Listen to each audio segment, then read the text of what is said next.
Hello and welcome. My name is Michael Aiken. I'm president of LINK Strategic Partners. We're a social impact firm proudly based in Washington, D.C., with 5 offices across the U.S. and 1 in the U.K. A couple of years ago, we started something called the LINK Changemakers Series. And the Changemakers Series is our opportunity to bring together change makers from across the world who are doing deeply impactful work in their communities and in their industries. And today we have a truly rock star panel here. Our topic today is women in leadership, and we've assembled a panel that exemplify everything involved in all of those words. I am not going to be leading today's Changemakers panel. I have led everyone we've had up to this point, and I could not be prouder that today's Changemaker panel is going to be led by Miss Zamia Sabor. I'm going to hand this microphone off to Zamia after I talk about her just for a couple seconds. Zamia is currently a student at Howard University. She is also a project manager and an associate here at LINK Strategic Partners. We first met Zamia through the Urban Alliance program when she joined us as a high schooler, and she blew us away so much that when she came back as a college student, we were proud to bring her back as an intern, and she's been an integral member of the team since then, just developing into an incredible project manager at LINK Strategic Partners. And Zamia is going to be our host and facilitator today. So Zamia, I hand this off to you, my friend. Thank you so much, Michael. I'm super excited to be leading this with a bunch of great women and leaders on the screen. Just like Michael said, I'm Zamia Sabor, project manager at LINK Strategic Partners. I'm also a student at Howard majoring in international business, and I'm an inspiring entrepreneur who wants to empower youth in my community. So today, we're going to jump headfirst into a discussion on equity within the context of leadership. It's a really big topic, and it's one that we're not going to solve in just one discussion. The aim of today is to break new ground. We're going to get to the heart of what it takes and what it has taken to be a woman in leadership, and what it means both individually and collectively within businesses and in societies, in workplaces and in communities, to carve a cleaner and more equitable path forward. I hope that as my new friends and colleagues, everyone that's on the screen, we can share professional reflections and lessons from our lives that will lead to actionable solutions.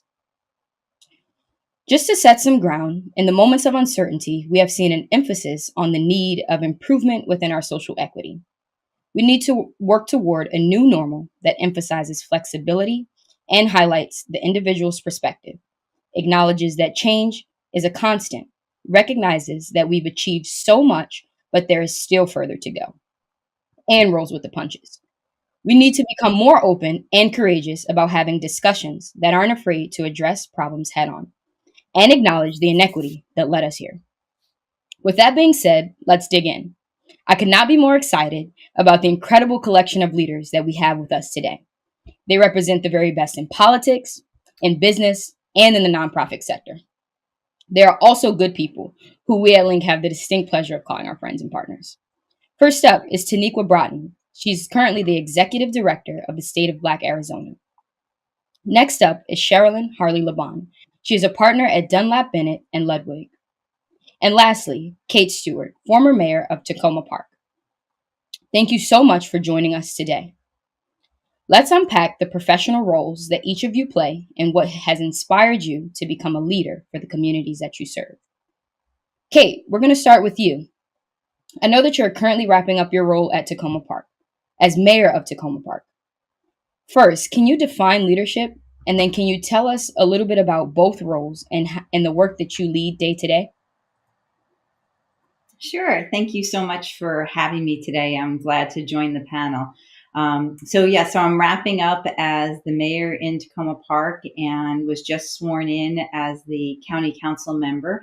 I've worn many hats over the last few years, and when I go back to thinking about leadership and defining those roles, I actually go back to my role as a mom.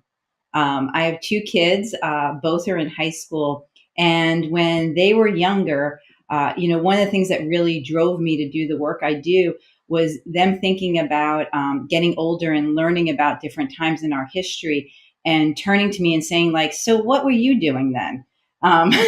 And so that really spurred me to get more involved in my community.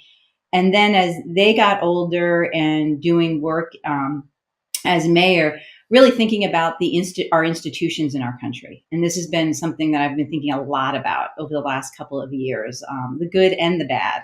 And in particular, how do we do better at our structures and our institutions, and address the historical racism, sexism, and colonialism in our structures, so that as my kids grow up, they're going to work with better institutions, and our whole community will be better.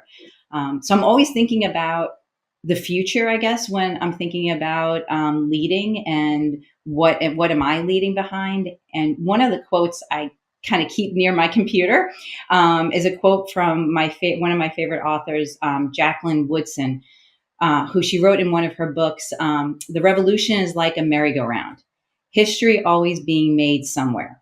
And maybe for a short time, we're part of that history. And then the ride stops and our turn is over."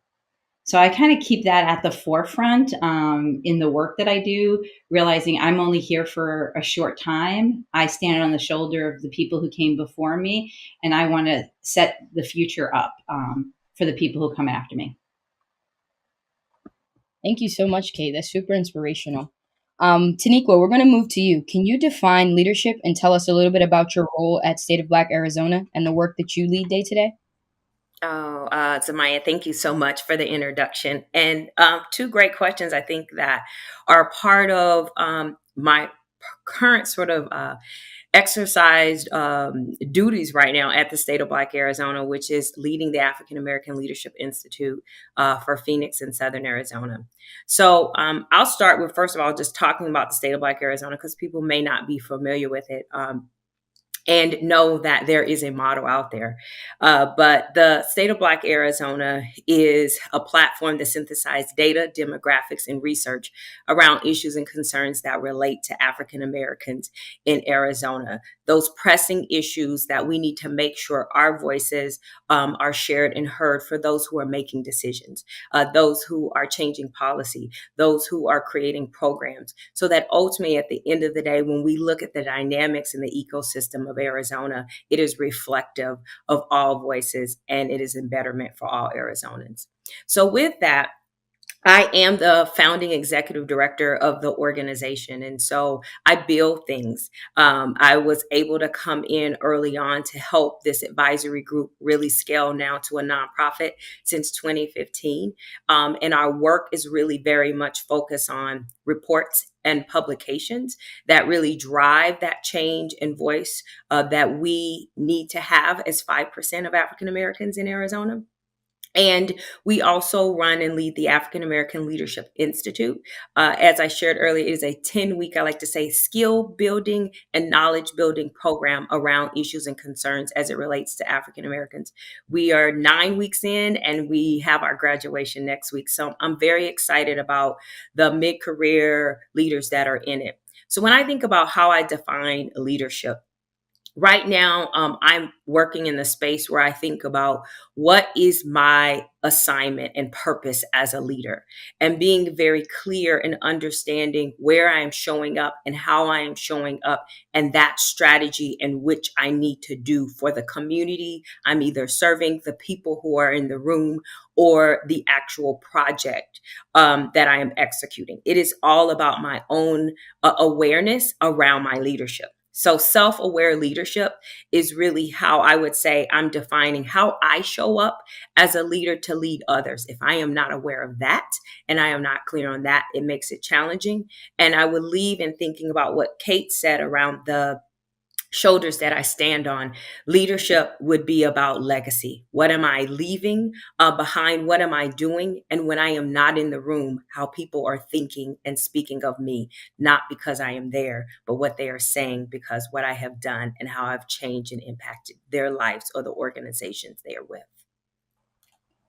Wow, Taniqua, super inspirational. I think that when I think about the state of Black Arizona and just the communities and the individuals that you serve day to day, it really brings a lot of inspiration and empowerment just to consider the data points between like racial equity and things like that. And I'm an inspiring entrepreneur who is trying to bring services to youth in Ward 7 and Ward 8 of Washington, D.C., and give them opportunities to travel and learn more about themselves and just open their minds to the big world that we have ahead of us, and the idea of legacy and the idea of leaving back, or thinking about what others think about me when I'm not in the room, and the inspiration and the story that I've left on people is super inspirational and important. Sherilyn, I'm going to bring you in here. How would you define leadership? And can you also tell me about your roles and the work that you lead, not just as a partner within your law firm, but the various other positions that you've held within the government? Thank you, Zamia. And I'm so delighted to be with everyone this afternoon.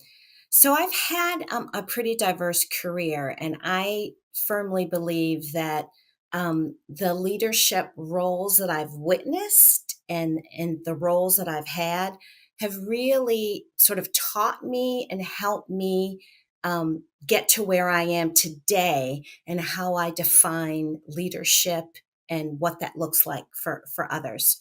So, in my previous roles, I worked as a lawyer in the U.S. House of Representatives, in the U.S. Senate, and then also I worked as a high level appointee at the Small Business Administration. And then I feel that in all of these roles, I have been an advocate, right? Advocate for businesses, for people, for ideas. And so, when I look at leadership now, I really see leadership as where we coach, we guide, and we inspire, right? And so, in my role now, as a partner at a law firm, I work with businesses all over the country, those that are doing business with the federal government. And then also, I work with small businesses and entrepreneurs in various areas of the country who are starting businesses, right? They're trying to make their dreams come true. And I really do feel that the first thing I'm there to do is to guide them, right? Because it's so important. Businesses are the backbone of the communities, right? And so it's really important to help my clients and small businesses and entrepreneurs have a very firm foundation and to set them up for success. And in doing so, I'm guiding, I'm coaching, and I'm inspiring. But more than anything, I am being that advocate. And it's really important for people to feel that they have an advocate, right? Because with an advocate, you can do amazing things in the world. And so I also think that's part of leadership, right? Knowing that you are helping to guide, coach, and inspire, and that has very much formed the type of leader that I want to be, and the type of leader that I feel that I can be for others, and most importantly, for my clients. Thank you, Sherilyn. That aspect of coaching, I think, is really important. As a young entrepreneur, I think the mentorship and the motivation and the guidance is really important. So just knowing that there are women, especially like you three on the screen, who are really pivotal and essential to making sure that you guide and mentor and teach these young entrepreneurs, because we really are the future, like you said, and small businesses are the future of success. So I mentioned in the beginning that this is going to be a big topic.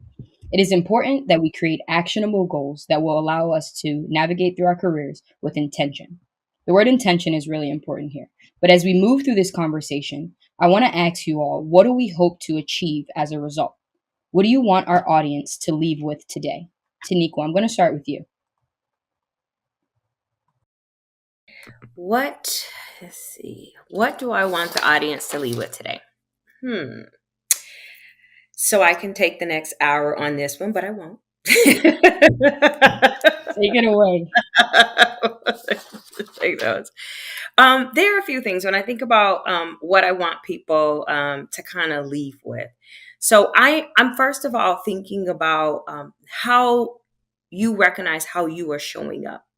How you show up every day, I think, is important to this whole paradigm of leadership. Because leadership is about you looking at who you are and how you can contribute those gifts, those talents, and your time back to the people that you affect. So my first thought is that reflection of you in the mirror. The other thing is controlling your own narrative. Like that's one of the things I feel like I've learned over time is like how I've worked to control my own narrative.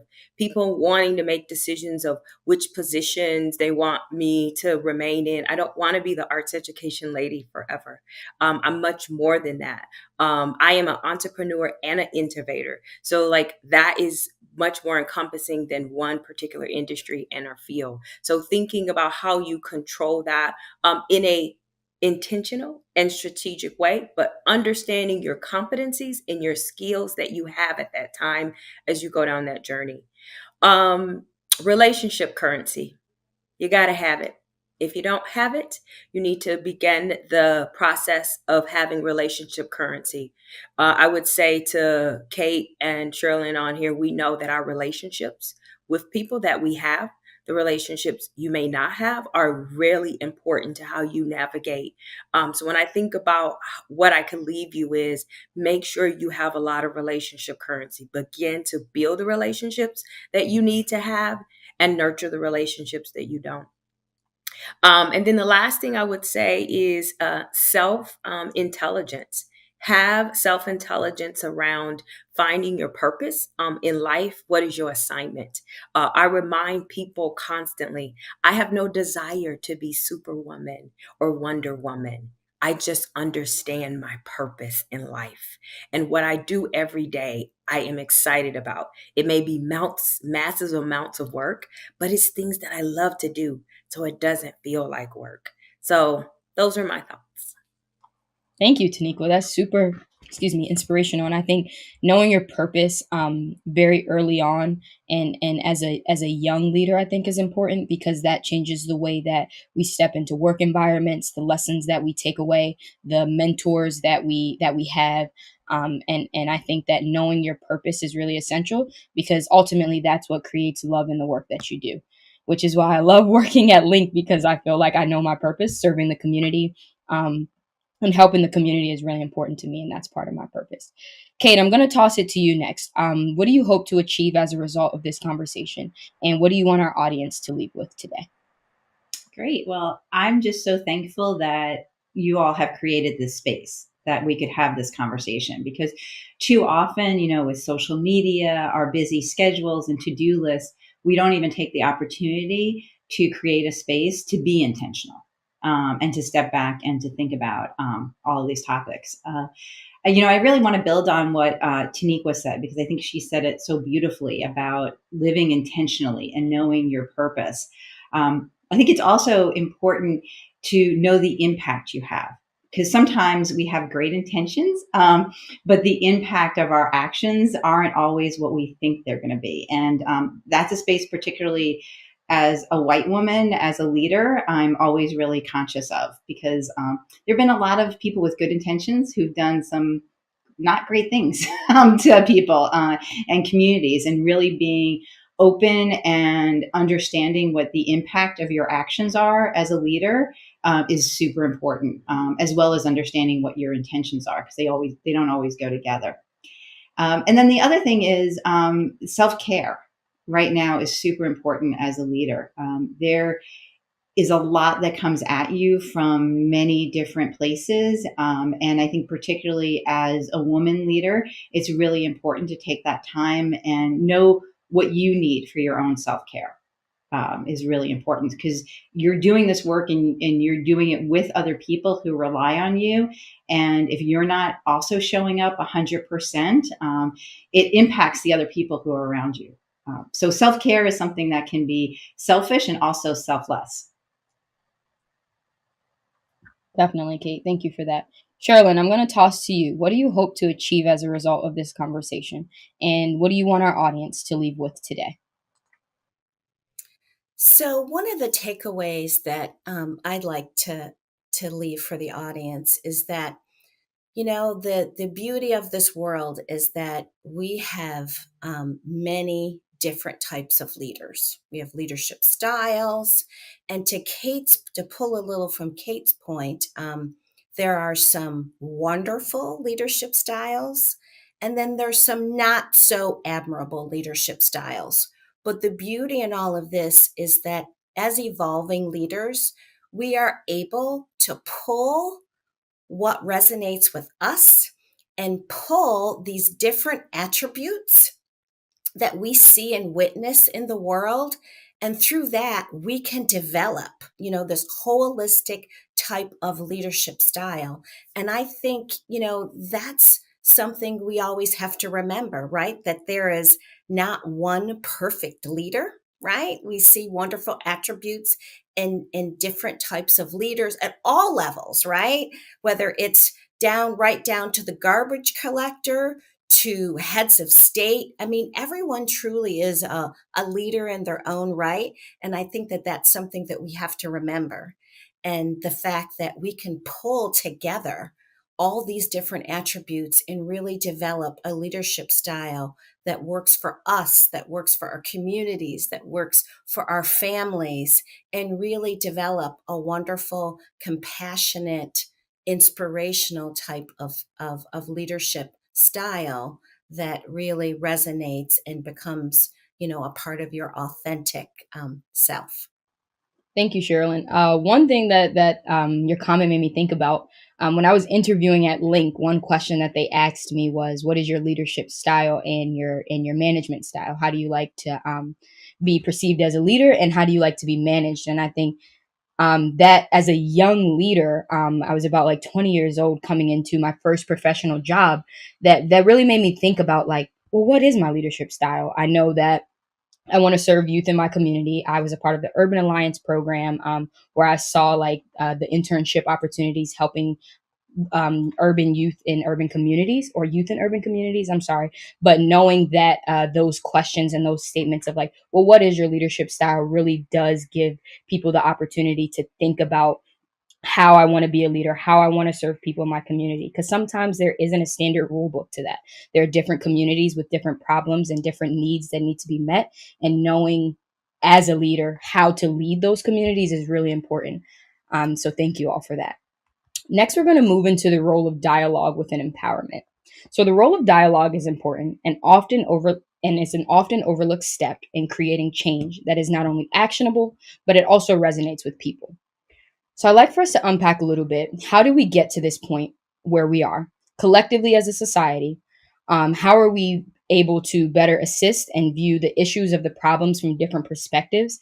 And then how do we use those perspectives to further highlight areas that need change? One thing that I think is really important is, how do we find forward motion within empowerment? Former First Lady Michelle Obama once said, "For me, becoming isn't about arriving somewhere or achieving a certain aim. I see it instead as forward motion, a means of evolving, a way to reach continuously toward a better self. The journey doesn't end." So, Kate, I'm going to start with you. You served as mayor of Tacoma Park, and now you are moving into your role as a county council within the county council. What challenges have you faced as a woman in politics? And how do we empower more women to run for office? Great. Well, yeah, as a woman in politics, you know, there are still, unfortunately, a lot of barriers. I've been called ambitious, and not ambitious in a good way. It wasn't used as a compliment. I've, continually, and I'm sure other women leaders find this, that you have ideas, and then all of a sudden they're not just co-opted by male colleagues, but other people attribute them when you're in the same room to your male colleagues. And then, especially lately, there's the increased issue of harassment and, quite frankly, just outward fear of violence. And this is particularly for female leaders and women leaders of color. The Oklahoma State University actually did a study last year and interviewed mayors across the country of smaller and large cities, and talked about harassment online, in person, personal fear, violence they've experienced. And it was so much higher for female mayors and mayors of color than our white male colleagues. And so and I'm part of a women mayors network around the country, and it has really escalated. And I know, talking to other women, when I'm encouraging them to run for office, one of the barriers is truly, is fear and concern about just all the negativity that's out there right now, and not just for themselves, but for their families. So that's the bad part. Let's talk about like how do we actually empower and make things better. And I returned. There's 5 points I return to continually. The first one is amplifying, and this is something we can all do. You know, during even during the Obama administration, which he had probably one of the most diverse administrations we had ever seen in our country. The women who were even at the upper echelons of his administration, when he left office, there was a Washington Post story, and many of them talked about how even when they were in the room, they felt the need to amplify each other and name their ideas because of how so often their ideas were co-opted by others. So even at that level, you saw women leaders really, you know, amplifying what other people said so they got credit for it. So I think that's really important that we amplify each other. The second is posting, reposting, and commenting. You know, social media is what it is, and we have to live with it. And unfortunately, it's still true today. Studies show that women, you know, just aren't as comfortable and don't take as much credit for their successes. And we have to help each other in doing that, and make sure women get that credit and lift it up. The third thing is recommend, nominate, and stand up.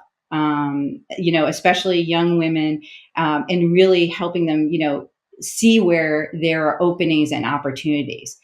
And then the fourth thing is mentoring and support, because it can be really lonely. We all know to be the only one, the only woman of color, you know, in a room. And so just even getting folks to a position, you got to make sure that you're still there to support and mentor them, because that's really important when they're doing the work. And then the fifth thing, the final thing, is demanding civility. And honestly, this is one of the places where I have really called upon some of my male colleagues to step up, because sometimes it's easier from their position of powers to call out the sexism and the racism than for someone else who's experiencing it. So, really demanding civility from all of us is the final point. One follow-up question that I have, Kate, and thank you for that. So you talked a little bit about like social media and using social media like as a way to make sure that people not only understand these statistics, but they kind of get a sense of what's going on around women leadership versus male leadership throughout like different countries.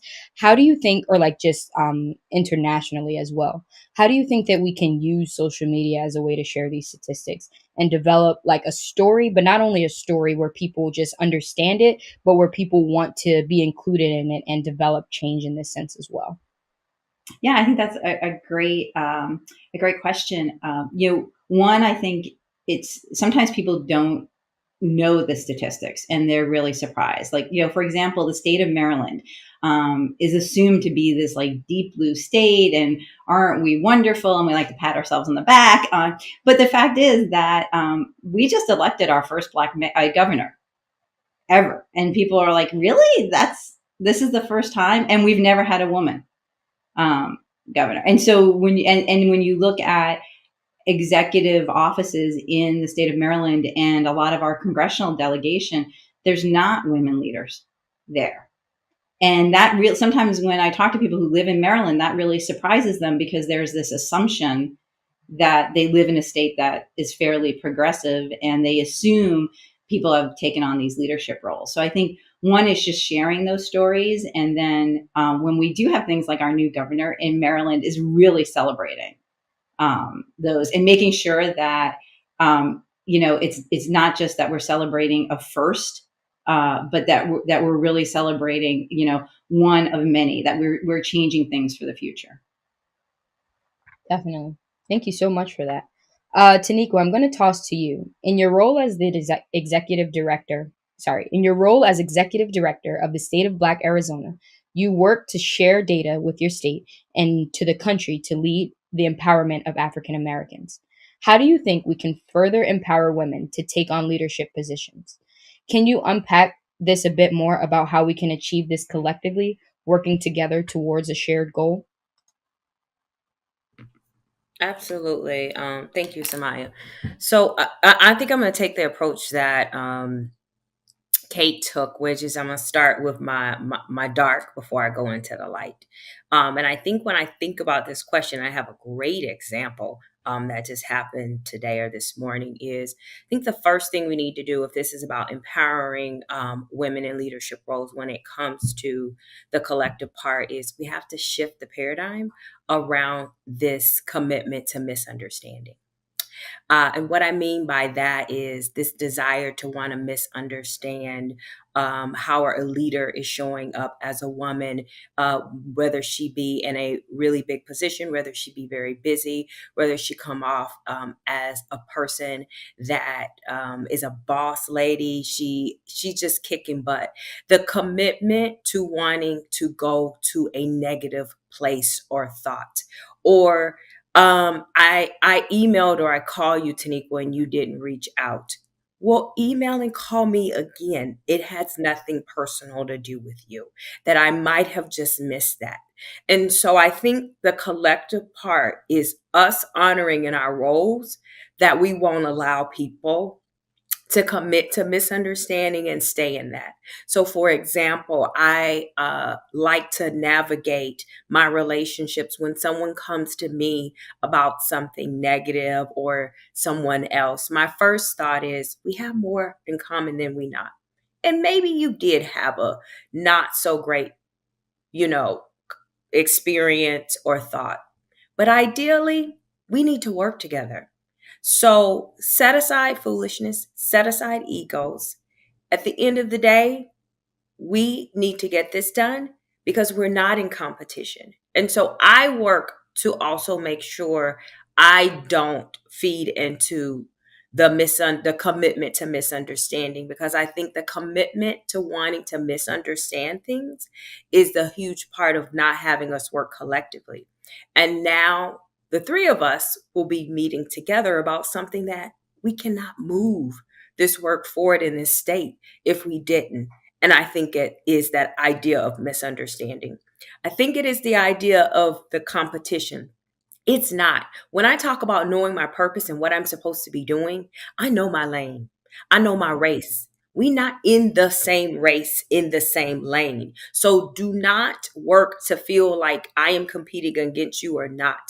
We have to lift up. I love when Kate talked about amplifying. We have to lift up each other, even when we sometimes don't know. And so that is a part of the collective impact. Somebody has to stand their ground and say, you know what? I understand. I understand all of that. But at the end of the day, this is bigger than both of us. This is bigger than all of us. And what are we leaving at the end of the day to be able to work together? So what I realize in the empowerment space, I would say, are three things from that dark to the light. One is taking time. I may have a lot of things, but when someone is reaching out to me and they need to be heard, they need the advice or the support, I realize I got to take the time to do it. It is what other women have done for me. I feel like I am at my career at this place because there was a woman who saw something in me that I didn't and lift me up. And I have realized that that is my job to do the same. And so taking the time, listening. I love when Sherilyn talked about coaching, advising. Like, we don't realize we get that every day. It may not be from the same person, but when I think about any leader, lady, entrepreneur, someone is giving us advice, someone is coaching us, someone is going to us. So I would say the making the time. The second is the coaching and the mentoring. That could be amplifying voices, inviting somebody into a space they haven't. You have access to something, invite somebody who hasn't. Give them those opportunities, but also use your resources as that. They're not for you to keep, they're for you to share. So I try to say that what I have, you can have. And that if I share it with you, it doesn't make my pie less. It actually makes my pie more because I'm making sure it's more of us. So for me, that's where I am with it. I'm imperfect. I make mistakes. But what I will say to you around this is that women have to lift each other up, and we have to move from the paradigm of a commitment to misunderstanding and wanting to go in the negative light about someone because of things that we may have perceived or thought. And when I think about the work around data and the stories of so many disproportionalities when it comes to healthcare, when it comes to education, when it comes to economics, that we don't really have time to be committed to anything more than what is the light and not the dark. Thank you so much, Taniqua. I have one follow-up question for you. So you talked a little bit about the perception of competition and individuals thinking that everything has to be a competition. How do you think we as leaders can pivot the story to young entrepreneurs or aspiring entrepreneurs, that there are actually women out here who want to be supportive and want to mentor and coach and help others? Because I think going into leadership roles or professional careers with the idea of competition. I have to be better than this person, or this person is better than me, or this person has a better title than me. How do you think we as leaders can really pivot that story to the young entrepreneurs who are growing up, but the young entrepreneurs who are also in need of mentorship and aspiring women and leaders like yourselves on the screen? I love that question, Samaya. So my first thought when I think about that question is the only person you can change is yourself. So it first starts with your own modeling of how you show up when it comes to with that question. You know, how you are treating and interacting with young people, anybody who is interested and hungry in this space, what time you are sharing or not. So when I think about competition, I think it has to be from us modeling that you're not competing against me. I think there is a first thought that, well, you have to go through all of these things. You're right. You have to be 13 before you're 14 and 14 before you're 15, no matter how much maturity you have. But guess what? Some people gonna skip over certain aspects of things that we had to go through, and it doesn't make it right or wrong. It just makes their path their path. So try to be, I think, a model to understanding that maybe I had to have 42 steps to get here, and maybe you only have to have 36, and that's okay. So that's where the competition part comes from. Is like fall in line is not always what it used to be. I'm from that Gen X generation. You wait your turn. You wait it out. Okay. The generation behind me is like, I don't have time for that, T. So that's my first thought. And you know what? You don't have time for that. Because we're still talking about some of the same issues 20 years ago that should have been already corrected because we too busy competing and we too busy in a space of you need to get in line to do this. And then I also think for young entrepreneurs or anyone that is in the career, be comfortable reaching out. One of the things I do love about the Link partners or associates is that there are several of you who are willing to sit and talk and reach out and ask for coffee and ask for meetings.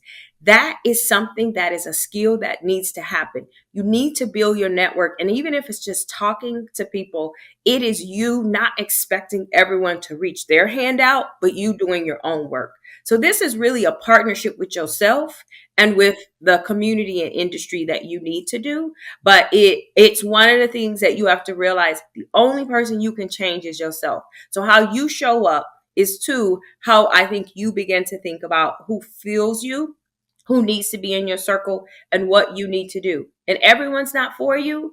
But the majority, I think, of the cheerleaders, the folks who can support you are way greater if you focus in what you need to do for your life and you know it's not a competition, that really it's about you staying in your lane to do what your purpose is for the work of others.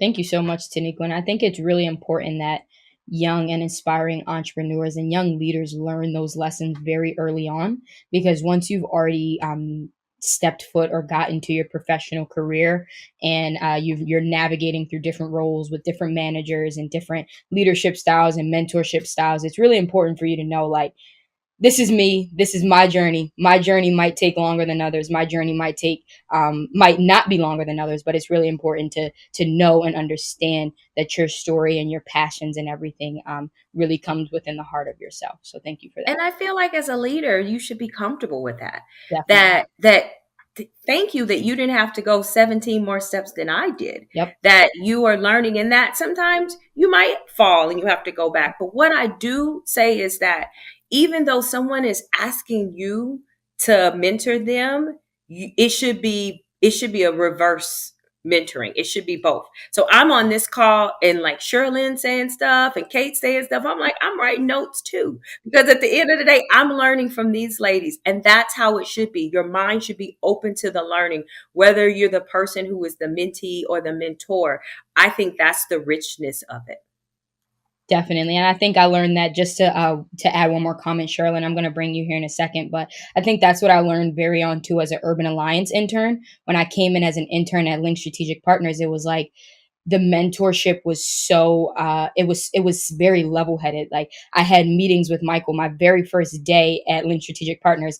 I came in and I shadowed Michael for a day, and we were out to probably like 11 p.m. and just that kind of transparency of like these in-person meetings and networking and really understanding that, I feel like I learned so much as a leader, and I really want to teach that to other young entrepreneurs, because it's really important to know and lift each other up in these times, and making sure that we inspire each other, but not just from a like, I'm your mentor, you're my mentee perspective, but we can both learn from each other. And there's so much to gain from these experiences. Sherilyn, I'm going to bring you in here next. And you have a lot of experience working at the highest levels of government and in the private sector with different cultures and people from diverse backgrounds who may have different leadership and or communication styles. So from your perspective, when have you found it necessary to adjust your leadership style? And how do you think that helped you reach or achieve your desired goals? That is such a great question. And I'm going to pull from some of the things that Taniqua just said, but, you're on a journey, right? This is every job. I think every experience teaches you a journey. And so I'm going to give you 3 examples to sort of kind of highlight how I've had to shift those leadership styles.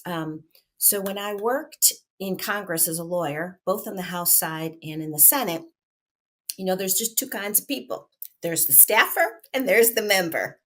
And that those lines are pretty clear. So regardless of what you may think your agenda is the members. And I know Kate has had staff in her roles.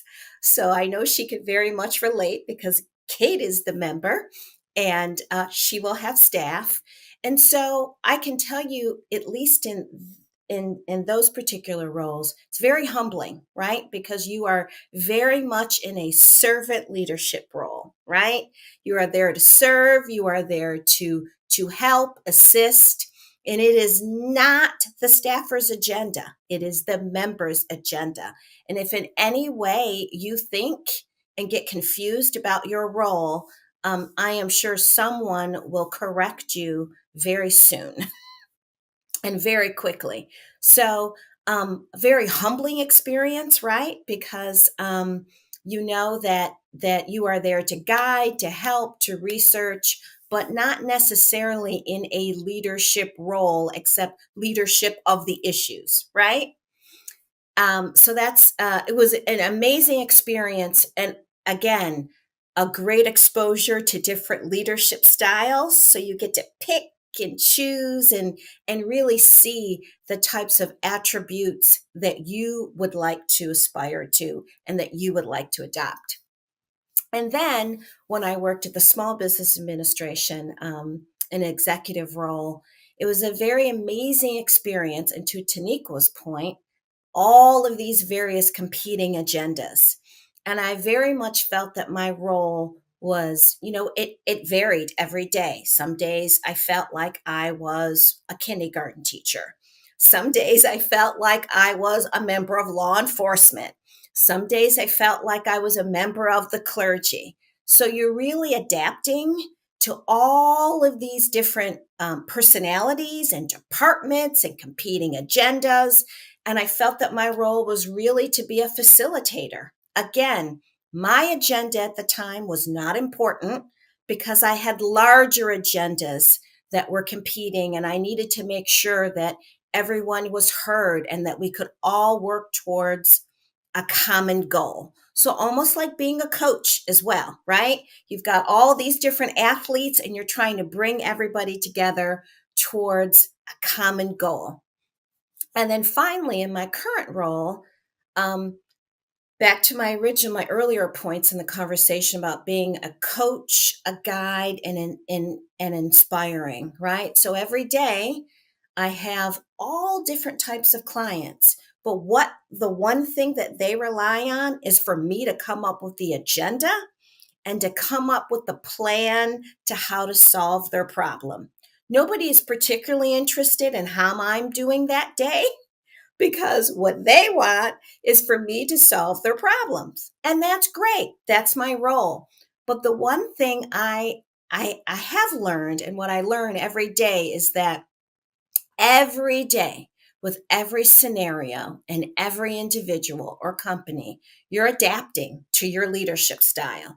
I represent a number of women entrepreneurs. Their needs are different than perhaps a male CEO's, right? They have different experiences, um, um, different size companies, all different things. And so what I learn is when I'm talking to my female CEOs, I know that that conversation is going to look different. When I'm talking to my Black businesses and CEOs and what they're dealing with and their experiences, that conversation has to look different. Their needs are going to be different. They may need different resources. When I talk to a CEO of perhaps a $50 million company, their resources look completely different as well. Their needs, their wants look different. So I realized that in that journey of all these different jobs I've had and different exposures to leadership styles, there's constant, adapting that needs to happen.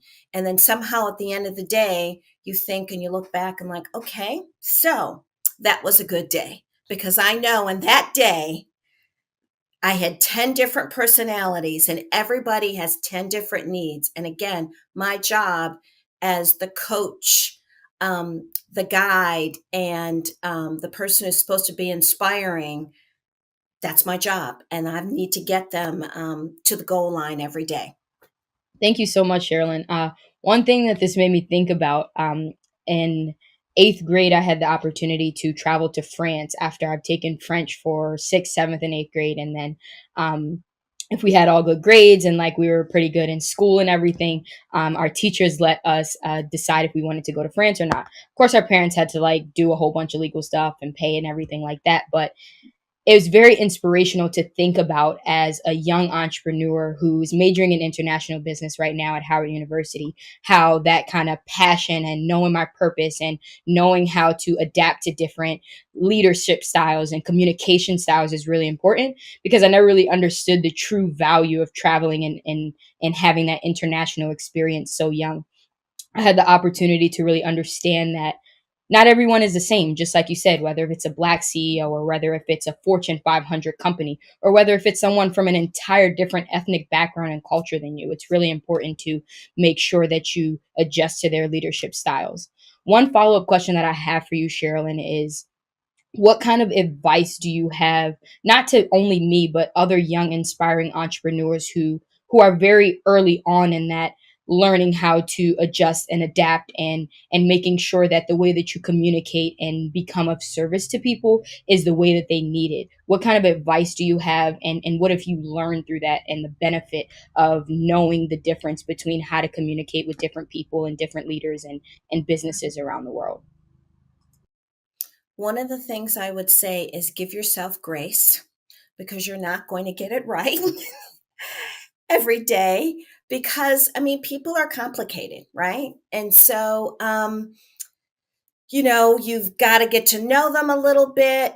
Every situation you kind of have to size up, but it really is a learning experience. Each person you meet in each situation is going to be a learning experience. And if you feel that you haven't hit it right on the mark the first time, give yourself grace, because you know what? The second time or the third or the fourth, you're probably going to be super comfortable and get to a point where um, you feel like you are moving and grooving in certain circles, in different circles, and you get a comfort level with it. But it takes time, right? It's not something um, that we're born with, right? Because we're exposed to different people every day, all day. And so I second point would be, I just view it as a journey, right? Every person I meet is an opportunity to learn something new, and just enjoy the ride. Thank you so much, Sherilyn. That's super helpful. I'm You're welcome. taking that advice for myself and other leaders out here as well. But we can talk about this for hours, and there are topics that we covered today that deserve their own dedicated discussions. This dialogue is super important, and it will definitely continue. But the idea of action is where I would like for us to end today. As soon as all of you are watching this today and turn off the screen, life will take back over quickly. We all know that. I would like for each of you to send us off with a charge, a tangible call to action that each of us can use to guide our ongoing work in empowering women and young leaders to be confident and feel supported as they continue on their leadership journey. So I'm going to ask each of you, what advice would you give to yourself if you were starting your career over again? And what advice would you give to women who are new in their professional careers? Kate, I'm going to kick things off with you here.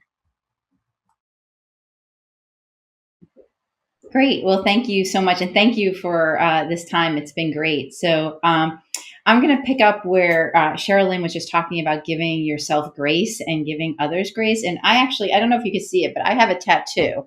And my tattoo is a dogwood, and it says, "Be kind, be bold, and resist." And I got this a few years ago because it's something that I wish I had given the advice to my younger self. And the kindness part is about not just being kind to other people, because you never know what somebody else is carrying with them in their own lives when you're interacting with them, but it's also being kind to yourself.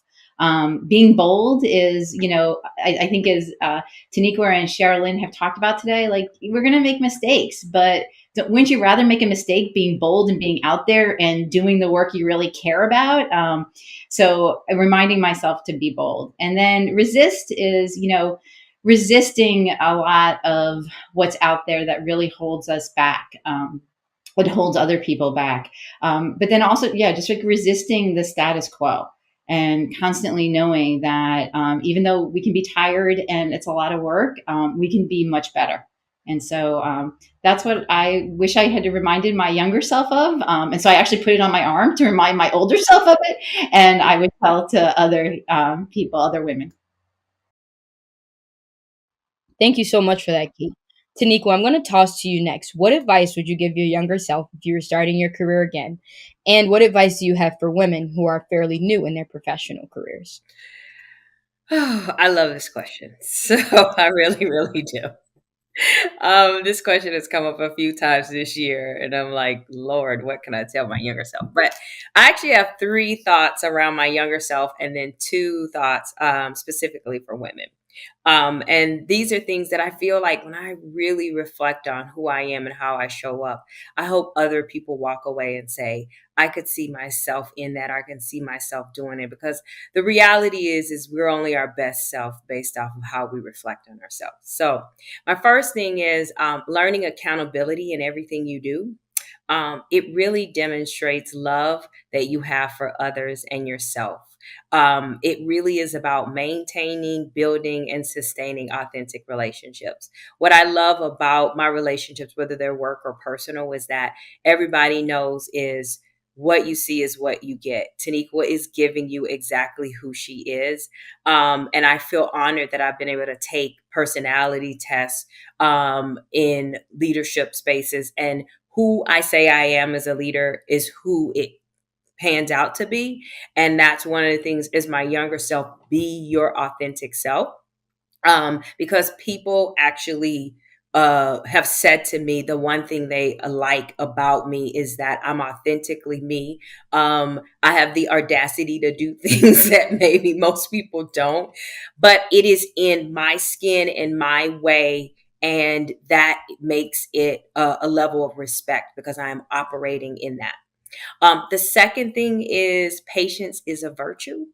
Um, it truly is. The best example I can give you is as you get older and you find that the weight loss doesn't happen the same way as you're younger in your professional career, some things that you have to fix are always as quick fix as you want them to be. So patience is a virtue, whether you're trying to get to the next step, the next level. That truly is a skill you need to have, even when you're thinking about how you manage people. And then the last thing I would tell my younger self is to stay into learn mode versus knowledge mode. And what I mean by that is like if you constantly stay into the learning, I feel like both Kate and Sherilyn talked about that. Like stay in your learn mode. Always want to put information in because what I feel like it's taught me is that if I've got to a place and I feel like I have enough knowledge or I have all these degrees, that's great. But people don't really care how much you know until they know how much you care. And that learn mode of what you constantly putting is great. And I think it supports you really pulling out your competencies around humility, adaptability, and then having a strong sense of discernment. So that's what I would tell my younger self and what I would share for others. And then the two things for women that I think are important is one, work to not carry a spirit of offense. Sometimes when you're young, you going in, you evaluating, you thinking about everything she did, she that, whatever. And what I would say to you is work not to carry that spirit because it doesn't actually help you. It becomes a reflection of you. The other person may be messed up, but guess what? They looking at you. So work to not do that. And then my last thing is really work to avoid I say it's a concept of like petty transactionalism behavior. We get into the weeds and petty stuff between those relationships. And as women, we really have much more to lift up and to do. So like, try to work to not put your headspace in that and participate in that petty transactionalism behavior. So. Thank you so much, Taniqua. And Sherilyn, before I go to you, Taniqua, I want to reflect on one point that you said about patience is a virtue. My last name is Sabor, and that means patience. And I think growing up, my parents have instilled in me every day that you can't do everything overnight. I am a 21-year-old student in college, and I already have so many brilliant ideas about what I want to be doing and how I want to be serving my community and different businesses that I aspire to own. But I'm learning every day and living in the truth every day that it really takes time and dedication. So knowing that I have to be patient, knowing that this isn't going to happen overnight, and knowing that I'll figure it all out. Like this is my lane. I have time to do that and not rushing that because there's a lot to learn. There's a lot to understand and be mentored through. But knowing that being patient is really important. So thank you for that comment. That really touched my heart. Sherilyn, I'm gonna close out with you. Can you please give me some advice that you would give to your younger self if you were starting your career again? And can you also give me some advice for women who are fairly new in their professional careers? I'd love to. So, two things that I would love to tell my younger self. One, don't take yourself too seriously because you're going to miss out on a lot of fun. Number two, self awareness is a beautiful thing. So the sooner we can hold a mirror up to ourselves and look at ourselves and sort of look at how we can become more self-aware, the sooner you learn to do that, the better things will be for you. And the three things I would suggest to younger women is one, I believe Taniqua said this. I'm copying Taniqua, or we're saying the same things. Commit to be a lifelong learner. Commit to always want to read more, learn more, improve your skills. this will never, this will always help you. Okay. Second, don't be afraid to ask for help. I have 2 teenagers and I tell them all the time, boy, being omniscient sounds super exhausting to me. How could you possibly know everything? How? So please don't be afraid to ask for help. And finally, I think another skill is there is great value in being a good listener. This skill will never fail you at all. So, listening it's an incredible trait, and so I leave you with that. Thank you so much, Sherilyn. And I'm going to toss back to Michael here. But one last comment that I'd like to add is I've had a very great pleasure of hosting you all tonight. Thank you all for coming and just sharing your stories and experiences in leadership roles. I think it's really important that we hear those stories. It really sets the foundation and teaches others and inspires others. So I know that you all will leave here today and continue to do the great work that you've been doing and continue to lead the communities that you've been leading. But thank you all for taking the time here today to really share those stories and pivotal lessons and things of such. Michael? Zamia, this is not in our run a show here, but we asked all the leaders on the screen to give a call to action, and you are as much of a leader as anyone else. Do you have a call to action for us as we wrap up here? Thank you, Michael. I do have a call to action. I think my call to action for everyone and leaders on the screen as well is, and this is something that everyone has already mentioned, but take each experience and opportunity as something to learn and a way to grow. I think that everything that we go through, whether it's good, bad, or indifferent, is supposed to teach us something about our passions and our paths on life. So let's choose to learn from those experiences. Let's choose to teach others about those experiences that we've been through and continue to be great. That's a pretty great call to action, Zamia. You did an absolutely phenomenal job hosting this. There's this little producer back end where the team is, and that is filled with comments about how you now get to do these from here on out. I think I'm retired from hosting Changemakers Series. I think we've got a new host here. You were absolutely remarkable. Councilmember Stewart, Attorney Laban, and Director Botten, what you brought to this dialogue. By not hosting this, I got to take notes, and I've got 6 pages of handwritten notes from this last hour. It was an absolutely incredible dialogue. Two observations as we wrap here. We always ask about call to action. This is the first time someone has said, I actually have mine tattooed on my body. That was pretty badass, council member. So that you broke some new ground for us here. And then Zamia, you reflected back on your first day with LINK, and it's amazing you remember that because as soon as you said it, it brought me back. Zamia, a high school student, started with us. I said, come to my meetings. We had a full day of meetings. I think we had 3 or 4 evening events, and Zamia just came along for the ride. And sure, it's great that people provide access, but people have to grab that and run with it. And Zamia was like, I'm in. And so I'm like driving her home, I don't know, like 10:30, 11 at night. And I said, Zamia, what time's your first meeting tomorrow? And she said, Michael, I'm in high school. And I was like, oh, yeah, you have to go to school tomorrow.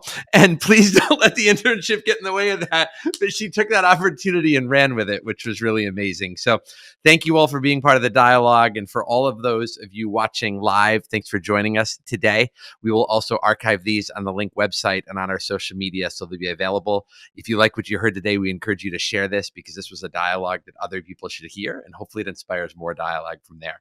We do these Changemaker series about once a quarter. If you have thoughts or ideas on future topics, let us know, and Zamia will host them. Thank you all. Have a great afternoon. Bye-bye.